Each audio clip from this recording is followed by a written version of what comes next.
Halo semuanya, Assalamualaikum warahmatullahi wabarakatuh. Perkenalkan, nama saya Maulida Zahro dari Universitas Islam Malang, Fakultas Keguruan dan Pendidikan, Prodi Pendidikan Bahasa dan Sastra Indonesia. Dan NPM saya adalah 070 dari kelas 6C. Dan video ini dibuat untuk memenuhi tugas mata kuliah retorika yang diampu oleh Ibu Elva. Nah, di dalam video ini saya akan mendongeng dan membawakan dongeng yang berjudul Kura-kura dan Tempurungnya. Kura-kura dan Tempurungnya. Di suatu hari, di hutannya rindang, hiduplah seorang hewan yang selalu membawa rumahnya kemana-mana. Ia selalu membawa rumah itu kemanapun ia pergi. Perkenalkan, namanya Alkonos, sang kura-kura. Hidupnya dihabiskan untuk mencari makan dan terus bertanya-tanya. Kenapa ia harus jadi kura-kura? Kenapa ia tidak bisa menjadi yang lain? Kenapa ia tidak bisa berlari? Kenapa ia tidak bisa melangkah dengan cepat? Dan kenapa ia tidak bisa terbang? Menyenangkan rasanya jika ia bisa berlari menyusuri hutan untuk mendapatkan apa yang dia inginkan. Menyenangkan jika ia bisa berlari dari bahaya yang mengancamnya. Dan yang paling menyenangkan, jika ia bisa terbang, ia bisa melihat dunia yang indah. Ia bisa pergi kemanapun yang dia inginkan. Dan ia pasti bisa melihat semesta yang indah. Perkenalkan, dia adalah Alkonos yang selalu berandai-andai. Setidaknya, itulah nama yang diberikan oleh Nemea dan Griffin, kedua temannya. Griffin, sang elang yang sudah bersahabat sejak kecil dengan Alkonos, serta Nemea, kucing hutan yang selalu menemani Alkonos kemanapun ia pergi. Mereka sudah bersahabat sejak kecil, dan nama Alkonos tidak merta diberikan oleh dia. Nama Alkonos diberikan oleh Nemea karena keinginan kuat Alkonos untuk terbang di angkasa dan melihat luasnya semesta. Alkonos juga sangat pandai bernyanyi. Ketika Griffin sedang kesal karena tidak bisa mendapatkan ikan buruannya, ia akan menyanyikan sebuah lagu untuk Griffin agar dia tidak kesal dan bisa tersenyum kembali. Kali ini, Alkonos dan Nemea sedang berjalan-jalan bersama menuju danau terdekat untuk menemani Nemea mencari ikan kecil dan untuk mencari buah-buahan yang jatuh atau cacing-cacing yang keluar dari tanah. Setidaknya hanya itu yang bisa ia makan sekarang. Tapi hari itu tidak ada satupun buah atau cacing yang bisa ia dapatkan, dan Alkonos pun kesal. Bagaimana aku bisa makan? Tidak ada buah-buahan atau cacing di sini. Nemea yang melihat Alkonos kesal kemudian menghampiri sahabatnya itu dan memberikan sebuah ikan yang baru saja ia dapatkan dari pinggir danau. Ini, makan denganku saja. Tidak, aku tidak mau. Kau kan tahu aku alergi daging. Kalau begitu, tunggu saja Griffin. Sebentar lagi ia pasti datang. Dan dia bisa mengambilkanmu buah yang di atas sana. Alkonos tidak menjawab. Wajahnya sedih. Benar-benar sedih. Kau kan tahu Alkonos, tidak semua hal bisa berjalan sesuai dengan keinginanmu. Sudahlah, jangan bersedih. Kau kan tahu, tidak semua hal di dunia ini bisa terjadi sesuai dengan keinginanmu. Kenapa aku harus jadi kura-kura? Apa yang salah menjadi kura-kura? Kau masih tidak sadar ya? Tempurungmu itu cantik.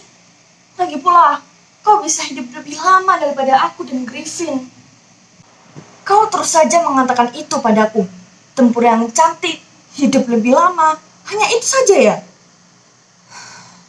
Apalagi yang bisa aku punya? Apa aku bisa berlari? Apa aku bisa terbang? Tidak kan? Lantas, jika kau tidak bisa berlari atau terbang, apa aku juga bisa hidup lebih lama? Sepertimu, Alkonos. Kita punya kelebihan dan kekurangan masing-masing. Kau tahu itu. Kau punya tempurung. Setidaknya kalau hujan, kau tidak perlu kehujanan sepertiku dan Griffin. Kau punya tempurung. Kau punya rumah yang bisa kau bawa kemanapun. Terlebih lagi, tempurungmu juga cantik. Alkonos tidak mengatakan apapun setelah itu.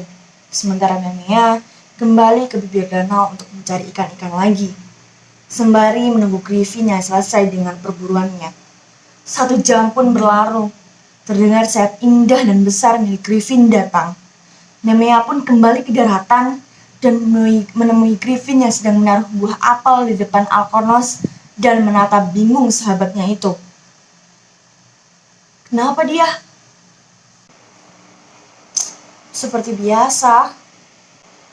Lagi. Alkonos, kau sudah janji padaku untuk tidak mengatakan hal itu lagi. Kenapa? Tempurungmu itu mengagumkan. Dirimu juga. Tidak ada yang mengatakan itu padaku selain kalian berdua. Berhenti untuk bohong dan terus mengatakan bahwa aku mengagumkan. Aku tidak seperti itu. Lupakan saja apa itu dan berikan ke hewan lain. Aku tidak butuh. Tidak, aku membawanya ini khusus untukmu. Kenapa aku harus memberikannya ke hewan lain? Kalau begitu buang saja. Aku tidak butuh dan aku tidak mau makannya. Bentak Alkonos. Sementara itu, Nemea resah. Tidak biasanya ia seperti itu. Iya, meskipun kadang Alkonos mengeluh, tapi tidak separah ini. Setelah saling diam untuk sesaat, Nemea mengambil ranting kecil yang sedikit kokoh dan diberikannya kepada Griffin. Untuk apa ranting ini? Bawa Alkonos pergi bersamamu. Tapi bagaimana bisa? Alkonos bisa memegang ranting ini dan kau bisa mencengkram ranting ini. Jadi kalian berdua bisa terbang. Tidak, aku tidak mau. Itu terlalu bahaya. Alkonos bisa jatuh. Nemea diam, kemudian menghampiri Alkonos, menatap sahabatnya itu yang mulai senang dengan ide Nemea.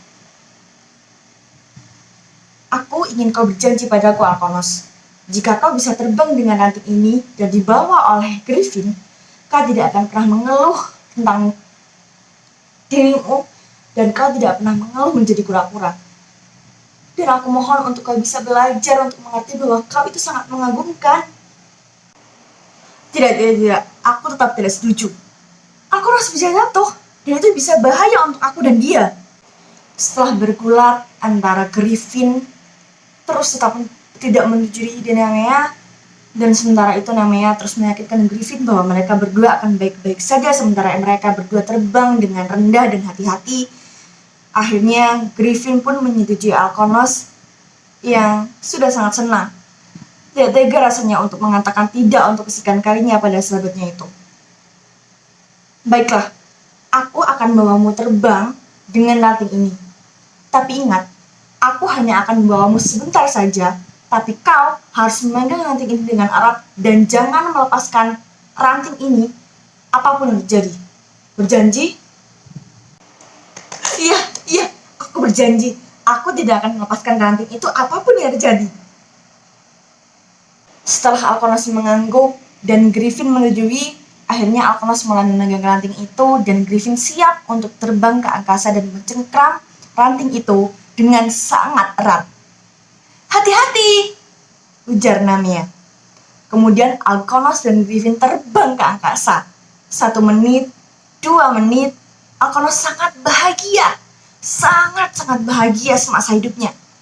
Ia bisa melihat pohon-pohon rindang itu dari bawah, melihat gunung yang menjulang tinggi, melihat awan yang sangat dekat, dan melihat burung-burung lain terbang dengan indah.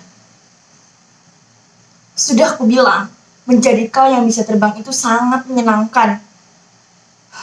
Andai aku bisa menjadimu selama-lamanya. Sudah aku bilang tadi. Lagi pula, menyenangkan kau punya tempurung. Kau tidak akan kehujanan, kau tidak akan kepanasan, dan kau akan jarang diburu. Sama saja. Sebelum Alkonos sempat berbicara lagi, cengkeramannya tiba-tiba licin dan meleset, membuat Griffin kehilangan keseimbangan, dan Alkonos tidak bisa mencengkeram kayu itu lagi.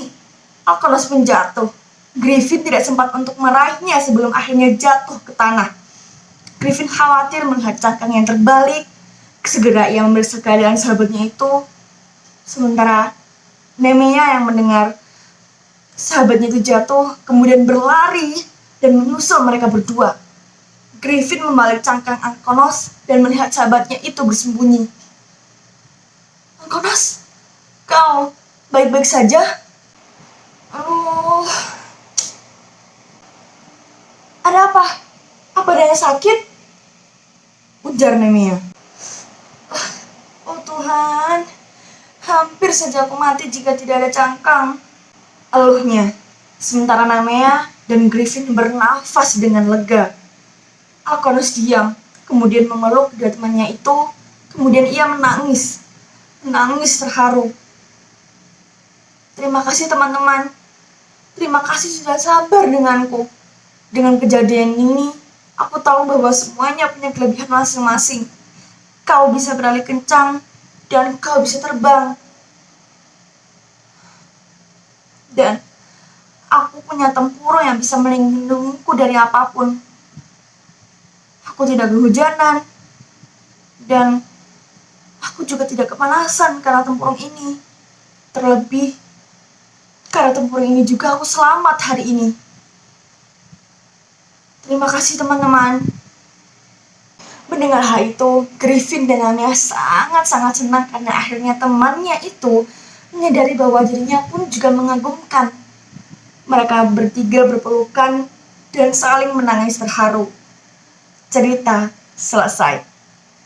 Kira-kira dari dongeng yang sudah kamu dengarkan tadi, apa pesan moral yang bisa kamu dapatkan? Iya, pesan moral yang bisa kamu dapatkan dari dongeng ini adalah untuk belajar menerima dirimu sendiri karena tidak akan ada orang lain yang bisa menerima dirimu sendiri kecuali dirimu sendiri. Dan kamu tidak akan bisa mendapatkan atau melihat keistimewaan dari dirimu sendiri kalau kau tidak mencoba untuk melihat dan merasakan apa sebenarnya kelebihan dari dirimu sendiri.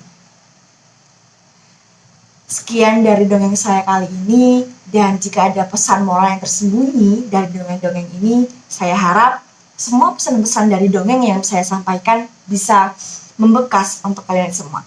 Sekian dari saya, Assalamualaikum warahmatullahi wabarakatuh. Bye!